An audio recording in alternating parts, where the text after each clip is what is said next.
xibaar yu wér te wóor ca tàng ba abonnez-vous pour ngeen di mën di jot suñuy vidéo. dal leen ak jàmm seen chaîne bi di Buzz 221 HD. kii di maître Abdoulaye Tine di ak personnalité politique bu kenn doot présenté ci réew mi di Sénégal daal di féetewoo ci coalition Diomaye président am na akub jàppante bu métti bu daal di jaar ci diggante moom ak kii di Waly Diouf Bodian mi nga xam ne moom mooy directeur général bu port autonome bu Dakar. coow loolee nu mu demee moom mooy que ne kii di maître Abdoulaye Tine dafa daal di génn daal di xamal sénégalais yi que ne lu leer ba am moom mooy que ne lu war premier ministre bii di Ousmane Sonko moom mooy mu dakkal tournée politique bu mu na ma daal di amal te dem daal di topp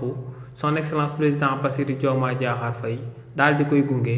ci tournée économique bu mu na ma daal di amal ci réewu Sénégal ndax ne tournée boobee c'est institutionnel te ne tournée politique bi nga xam ne moom la premier ministre bii di Ousmane Sonko na ma daal di amal dara liyewu ko ak sénégalais yi yépp nee nag lu leer ba am moom mooy que ne waa Pastef ñoo ngi tëb di dal waaye ne président Bassirou Diomaye Diakhar Faye du waa Pastef kese ñoom ñoo ko daal di fal ci réewu Sénégal waaye ne sénégalais yépp ñoom ñoo ko daal di fal ginnaaw nag ba kookee di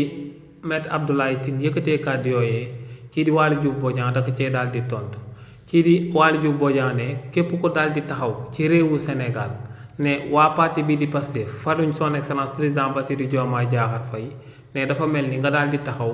daal di wax que ne kii di Pape Gueye dugalul woon ci finalu Coupe d'Afrique bi ci match bi nga xam ne moom moo doon jaar ci diggante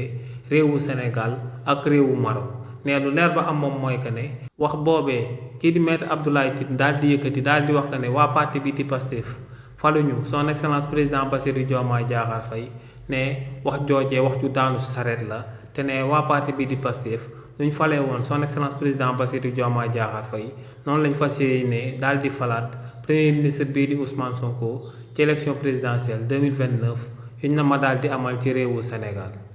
xibaar yu wér te wóor ca tàng ba abonnez-vous pour ngeen di mën di jot suñuy vidéo.